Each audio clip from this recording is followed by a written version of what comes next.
Para mitra sadaya ti dinten ka dinten ti waktos ka waktos dongeng urang teraskeun deui. Mang Jaya ngaturkeun nuhun ka suguri kaum dangu nu sami-sami ngabandungan dongeng. Mugi-mugi dongeng-dongeng ti Mang Jaya official tiasa katampi kalayan kabingahan. Dongeng ieu judulna Gelebugna Angin Rawa Onom karangan Aan Merdeka Permana. Dina ieu dongeng teu seueur dialog para mitra, namun seseueur nama gambaran-gambaran narasi. Namun ngarupikeun ieu ka nanti ku kecap-kecap para wargi ngagulu sueur ieu kitu nya caritana Rawa Onom teh kitu nya para wargi ditu kinten-kintenna atuh gambaran ieu dongeng. Terutami daerah nu aya Patula Patali sareng daerah Ciamis atuh Banjar rupinanya Pangandaran ieu daerah Cilacap sareng sajabina anu aya Patula Patalina sareng Walungan Citadui kitu nya. Mangga atuh kangge urang wilayah eta Ciamis mangga nyangakeun wilujeng ngadangukeun Gelebugna Angin Rawa Onom karangan Aan Merdeka Permana dina bagian ka 56. Wilujeng ngadangukeun.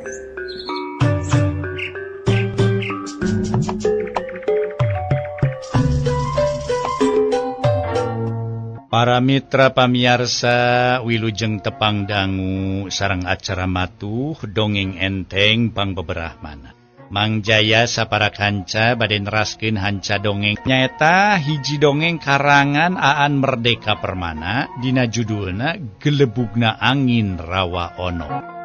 Atuh ayeuna teh ti karaosnya nincak bagian ka 56 para wargi sadaya. Sumangga para wargi urang teraskeun deui kumaha geletuk batuna kecebur caina. Harita paguneman antara Kipatih Wirabangsa sareng Mang Lendra nu dianggapna Raden Jakabantang.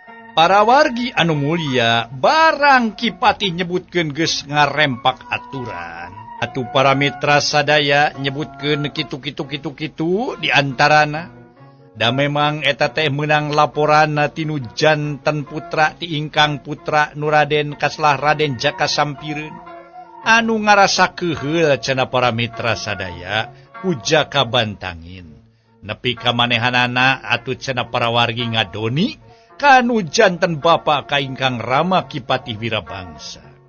Atuh jiga aya anu mere nyaho harita teh Mang Lendra, harita teh para mitra cumarita panjang lebar ngeunaan aya Patula Patali jeung urusan cenah kaayaanana anu katelah ki nyaeta anya Jaka Sampireun putrana Kipatih Wirabangsa. Malah disebutkeun harita teh ceuk Mang Lendra, aduh cigana mah andika teh meunang laporan ti ingkang putra begitu eta Jaka Sampireun teh aduh ngeunaan perkara ieu jisim kaula kitu. Padahal sabenerna mah ieu sabenerna mah ieu sabalikna teteh sabalikna. Jeung apana ieu andika teh? Sumuhun. Kipatih teh hiji jalmi atawa hiji anu memang berwibawa. Malah kaula ge meunang beja. Yen Kipatih teh salah saurang anu kasebut nyaeta pokona mah pokona mah tara cuet kanu hideung tara ponteng kanu koneng kitu mah oge. Tah kitu. Jadi ieu mah jelas kaula menyaho lah kitu pangpangna mah. Harita para mitra sadaya Kipatih Wirabangsa atuh geus kitu teh tuluy nyarita deui. Memang kaula bener kitu dulu. Hei. Jaka Bantangin. Kaula moal ponteng kanu koneng. Moal cuet kanu hideung kaula estu nanjeurkeun bebeneran. Kitu nu mata oge. Tah ayeuna rek ngomong naon deui andika ha? Barabat we para mitra sadaya. Harita teh atuh memang Mang Lendra nyarita jiga aya nu ngabejaan. Nerangkeun cenah para mitra sadaya atuh keunaan aya Patula Patali jeung Wirabanya anakna Kipatih Wirabangsa anu katelah Jaka Sampireun. Sabenerna mah kieu teh. Pangna bieu dicaritakeun ku kaula teh. Pangna nyaeta anak Andika, anak anjeun Kipatih. Nya anu ngaran ki nyaeta anu teh jaka sampireun. Nyarita teh eta teh sabenerna mah aya kapentinganana kitu pangbangna mah. Kapentinganana naon Cimpong caritakeun ka kaula heh? Ki Patih Paramitra nempa. Kieu sebenarnya ye. Kami ge nyaho. Anika teh tangtu kalaporan ku anak Anika nyatana jaka sampireun teh. Ari jaka sampireun teh nyieun laporan sangkan batur dituding salah. Kami teh dituding salah kitu pangbangna mah. Para wargi kaum dangu satrasna Paramitra sadaya. Mang Lendra harita teh meninga gorolang nyaritakeun perkan wae patula patalina jeung jaka sampireun teh. Ieu sama-samanya mun kudu dituluykeun ku kaula teh ieu. Jisim kaula rek nerangkeun sajelas-jelasna we pangbangna mah ieu. Ari jaka sampireun teh nyieun laporan teh sangkan batur katuding salah. Eta teh alatan dirina boga kapentingan. Kaula nyaho anak Andika teh neuneun hate kadua leutik ka Nyi Mas Wulansari. Jadi waktu mireungeuh kaula dedeuketan jeung Nyi Mas Wulansari teh diteang reka perdaya kitu pangbangna mah. Sangkan jisim kaula dianggap boga salah kitu. Tah jisim kaula mah teu resep. Hukum dijalankeun ku cara kitu. Ku sakadar hayang males kanyeri kana tingkah pola deungeun. Nu geus dianggap ngarugikeun kapentingan sapihak kitu pangpangna mah kaula mah. Terus terang we teu resep. Lamun eta hukuman kitu kaayaanana, ieu teh jadi salah jadina. Kitu aya paribasa ponteng kanu koneng, cueut kanu hideung. Tah, jadi anu salah dibenerkeun jelema bener dianggap salah. Panruksak teh ngaranna kitu. Lamun Andika atawa Jasieu Ki Patih rek ngalaksanakeun hukuman sarupa kitu, pulau Majeti baris ancur kitu. Cek Mang Lendra deui. Ngan bae sajeroning norowelang kitu ari hate leutikna mah. Ngarasa yen ieu teh sabenerna mah lain jalan pikiran manehanana. Cek cohagna mah manehna mah ukur ngoyag-ngoyagkeun letah wungkul sabab nu mikir sangkan manehna nyarita kitu iwa ti jaka bantangin nu aya dina dirina. Malah mah saterusna Paramitra sadaya jaka bantangin nu aya dirina teh cenah nyarankeun ka Mang Lendra sangkan tuluy cenah atuh nyebutan kajujuran Ki Patih Wirabangsa dina ngajalankeun hukuman teh cenah Paramitra sadaya. Atuh satuluyna atuh kudu kumaha-kumaha deui, kudu bener cenah kudu kitu jeung kieu. Malah Mang Lendra nyarita deui. Yuh. Ki Patih sigana mah ieu teh nya lah pokona mah Ki Patih Wirabangsa teh Andika teh ulah ngarurugi maneh atuh. Ulah ngarurugi maneh yeuh. Tuhu kana hukum nu geus dimangpaatkeun kudu jadi anak alatan manehna boga kepentingan pribadi kitu pangbangna mah. Lamun eta kajadianana dilarapkeun, aduh hancur jadina tuh. Tak kitu dak tage. Tadi ge disebatkeun ku ieu nya ku jisim kaula ieu. Eta teh salah kabina-bina kitu. Cek Mang Lendra. Da nya we Paramitra diomongan kitu mah Ki Patih Wirabangsa teh teu nemalan. Malah ari geus kitu mah Ki Patih Wirabangsa jadi ngaguk-guk ceurik. Paramitra sadaya Patih make ceurik sagala para wargi sadaya. Aduh atuh cenah nu geulis ceurik cenah meni mata kresep ngadanguna tapi Ki Patih ceurik ku para wargi manehna teh kalah ka mata heran. Ih, nah atuh Ki Patih kalah ngaguk-guk ceurik Ki Patih teh aneh teh. Ayo, naon teh sababna? Cek Mang Lendra ngerasa heran. Aduh. Kaula teh ngarasa hanyeul ku kaya hirup. Kaula teh sabenerna mah hanyeul. Jangka bantangin kaula teh sabenerna mah hanyeul kabina-bina. Terus terang kaayaan hirup kaula di Pulau Majeti teh boga pangkat nu hade jeung dipercaya nyangking pangkat penting. Ngaranna ge Ki Patih teh. Dah kitu tapi nah Anak boga anak ngaran Jaka Sampireun. Pangabisan teh teu nurut ka kaula nu jadi bapana eta nu jadi hanjaka teh. Aduh, nu jadi hanyeul teh. Nu jadi kahaneulan diri kula teh eta teu nurun. Pan batur menyebutkeun aya paribasa teng manuk teng anak meraku kuncungan cenah. Uyah matara teh kaluhur tapi nyaha atuh pangabisa kaula teu nerap ka sieu. Anak kaula Jaka Sampireun. Aduh. Jaka Bantangin. Aduh, kaula teh ngarasa hanyeul luar biasa hanyeulna. Akibatna atawa balukarna anak kaula di dieu nagara teh teu boga ajen anu hade. Gawena ukur kukulunuan neneangkan kolongkrang lolongkrang nu salila kirana bisa dimanfaatkeun kitu tah. Jadi gawena teh teu ceureuh anak kaula teh kitu mantap oge. Dah. Aduh ieu anu jadi kahaneuel kaula teh. Ye. Ayeuna mah ye boh kaula, boh anak kaula keur mamajehna sirik pidika anika sabenerna mah. Aduh kaula teh ampun teuing ampun. Cek Kipatih Wirabangsa muka rusiah dirina para mitra. Aduh, atuh tok make ceurik segala atuh jeung eta batuk deui. Aduh, hawatos teh Kipatih. Aduh, kaula teh terus terang sirik anjing teh ngarasa sirik terus terang sirik. Kaula terus terang ngarasa dosa. Kaula ngarasa boga kasalahan badag kanika deuh Jaka Bantangin. Kaula teh ngarasa sirik, terus terang sirik. Nya sirik teh sirik pedah kaula kumaha tuh? Make sirik ka kaula sagala rupa bet araraneh teh. Cek Mang Lendra.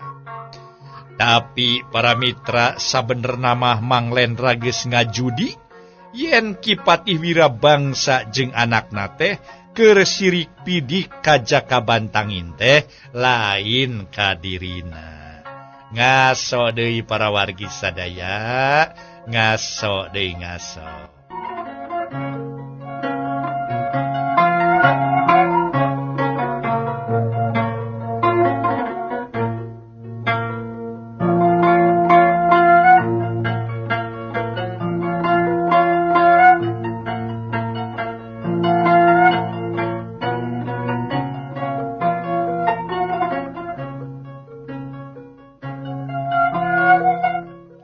Para mitra kaum dangu ditanya soal sirik pidik teh cenah naon sababna. Kipatih Wirabangsa harita blak-blakan cek paribasana teu didingding clear di Sindang Siloka. Manehna ngadadarkeun sing sakur anu dikemuk dina hatena. Malah mah nyarita kieu. Kumaha teu derek sirik pidik atuh. Sabab Bapak Andika nyatana patih walang sege. Salilana mihak ka urang Galuh. Ari sedengkeun kaula mihak ka Pulau Majeti. Ari sedengkeun kaula mihak ka Pulau Majeti dibelaan pindah alam ti alam manusia ka alam bangsa ono. Tapi sanajan kaula gumati ka raja, tapi naha atuh ari Kangjeng Prabu kalah leuwih dengdek ka Patih Walang Sege. Patih Walang Sege mah diajenan. Nu jadi anaknya Andika di dieu dipake. Sok padahal Andika teh hirup teh nincak di dua parahu.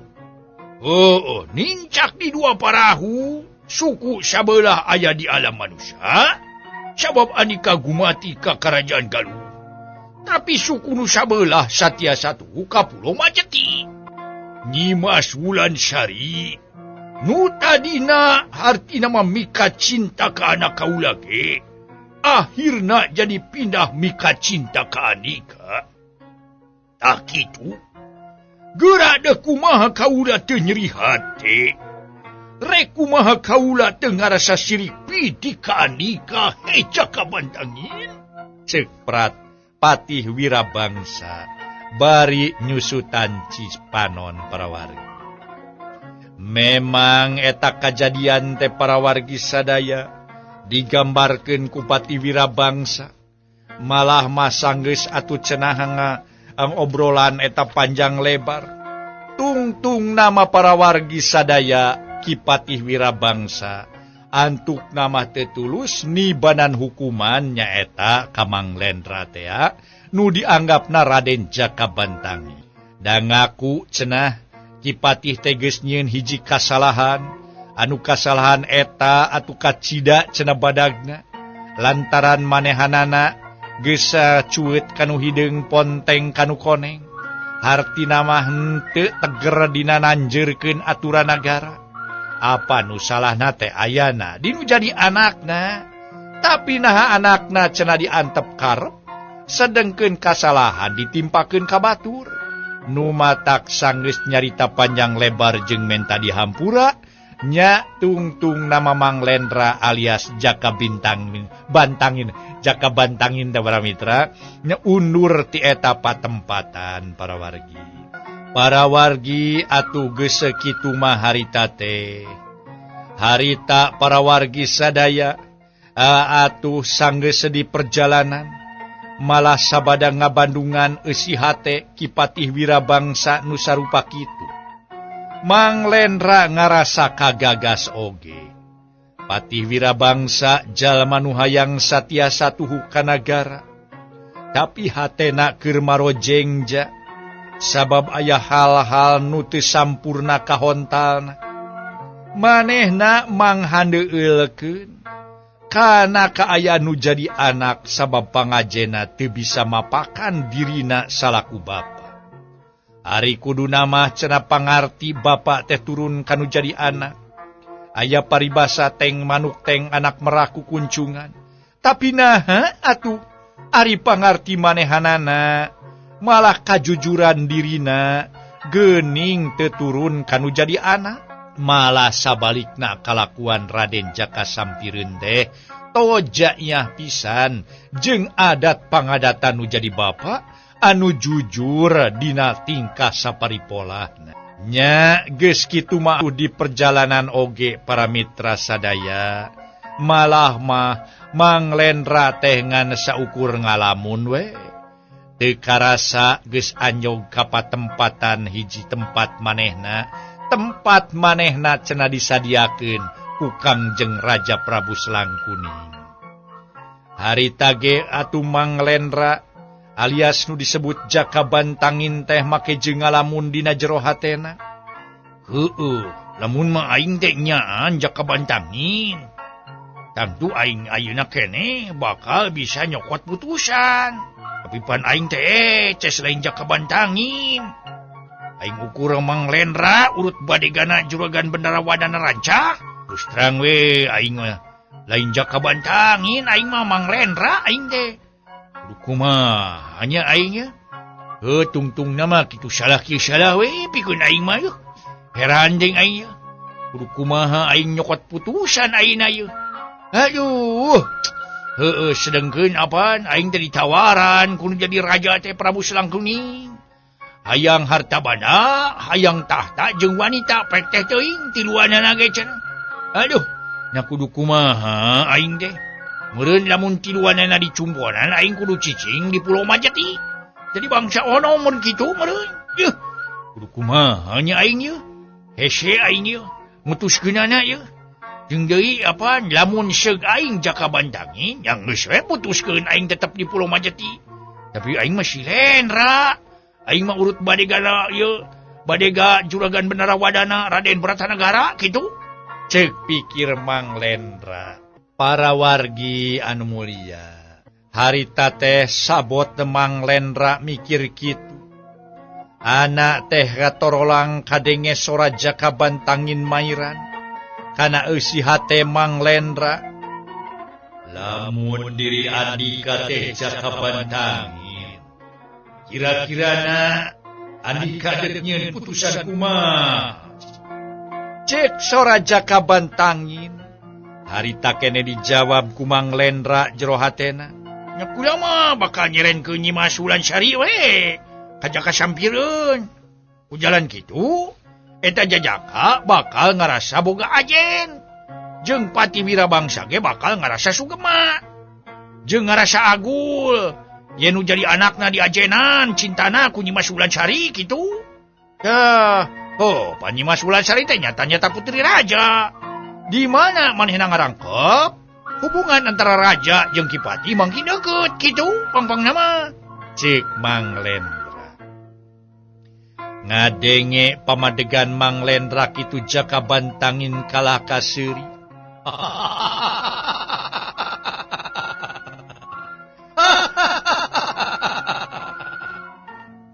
Make seuri segala rupa. Cek Mang Lendra dina jero hate.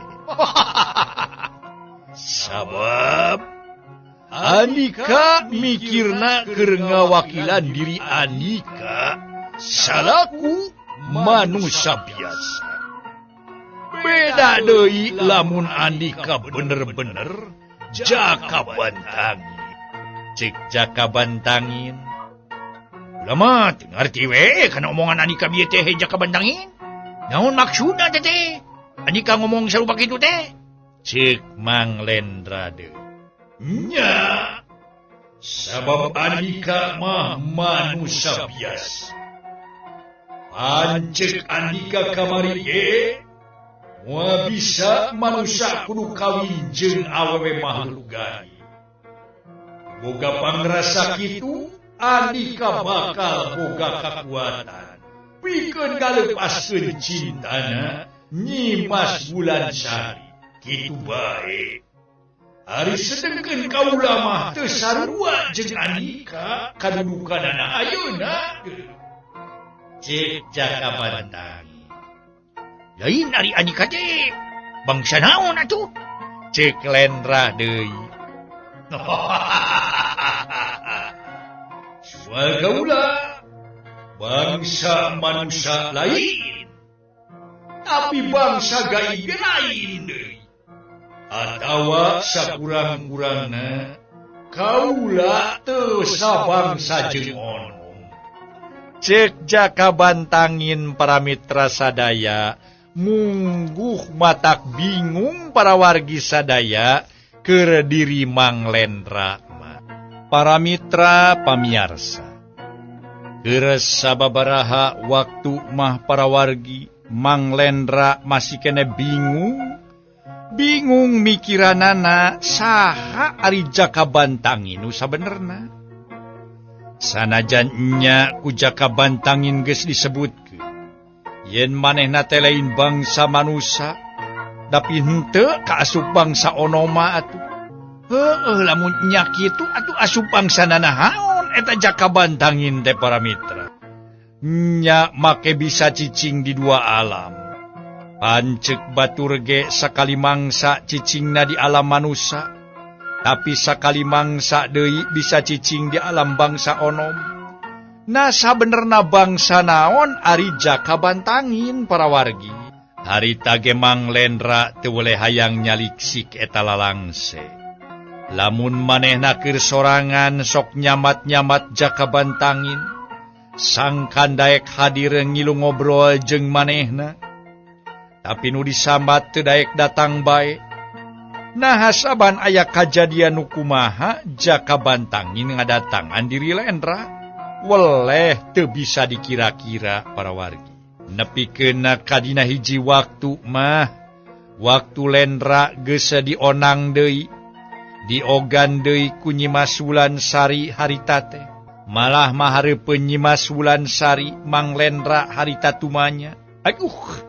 Aya pikir saya naon Nyi Mas, make ngangkira diri si Kakang segala sun kitu, heran atuh ha. Sen aneh we, pangbangna si Kakang teh diangkir deui, dionang deui kitu, diogan deui, aya naon atuh? Cek Mang Lendra geus nempatkeun diri salaku jaka bantangin.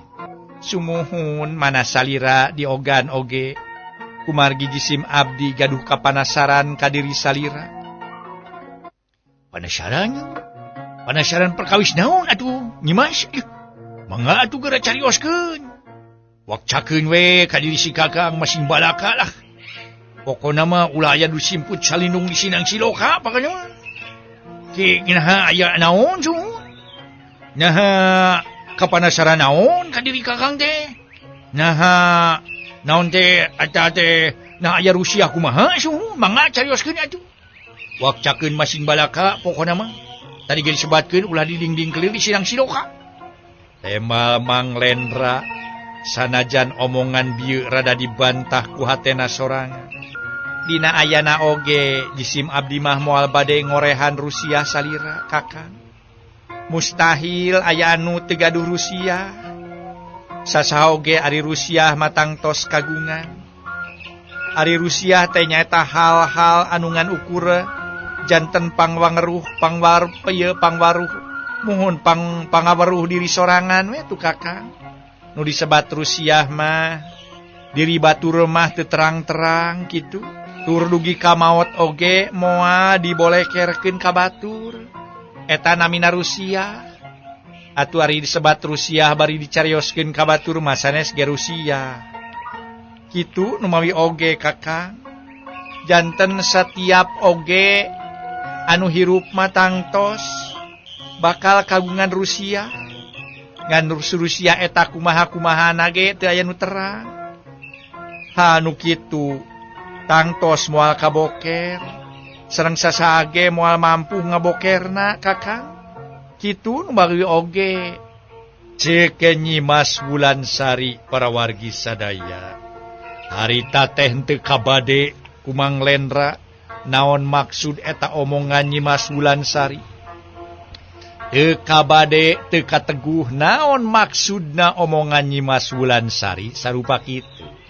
Para mitra pamiarsa, sakumaha nu kauninga cariosan cara para mitra sadaya, Nyi Mas Wulansari henteu bisa kabade, atanapi teu bisa kateguh naon jeung kamana loyogna eta cariosan.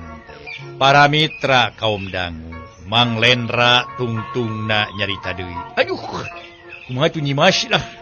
Bilih janten bingung ka sarerea pangpangna mah sun kitu. Ayeuna mah subang gawe atuh Nyi Mas. Dugikeun ku Nyi Mas naon hujan dan kapanasaran teh sun. Mangga adu dugikeun we ieu mah kapanasaran naonkeun di antara urang we mah teh kitu. Alah, pokona mah keun nu sanes mah ulah anu uninga kitu. Di antara urang we wungkul, di antara kakang sareng Nyi Mas. Aya kapanasaran kumaha? Muhun kitu pangpangna mah itu supados urang mah ieu naon teh Balumbang Timur aya pariposna. Canggulan 14 lebar jalan sasapuan kitu. Urang Balumbang Timur keun kumaha ieu aya nu kumaha?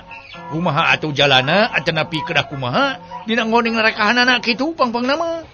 Ulah janten emutan kitu. Ulah janten abot, janten Bang Balu. Anu janten Bang Balu mah tiasa-tiasa janten panyawat kitu engkena teh. Daripada janten Bang Balu, langkung sae urang bebaskeun bae. Urang Balumbang Timur we, ayeuna mah kumaha Nyi Mas cing. Kumaha kinten-kinten eta? Kitu para mitra sadaya. Mang Lendra harita teh para wargi sadaya. Mulangkeun deui paguneman kana nu dimaksud ku Nyi Mas Wulansari teh para wargi. Jeung hayang nyaho cenah naon anu jadi Rusia nu keur dikemu ku Nyi Mas Wulansari. Kitu pangpang nama Mang Lendra mika hayang teh mung hanya kal waktosna kabujeng see.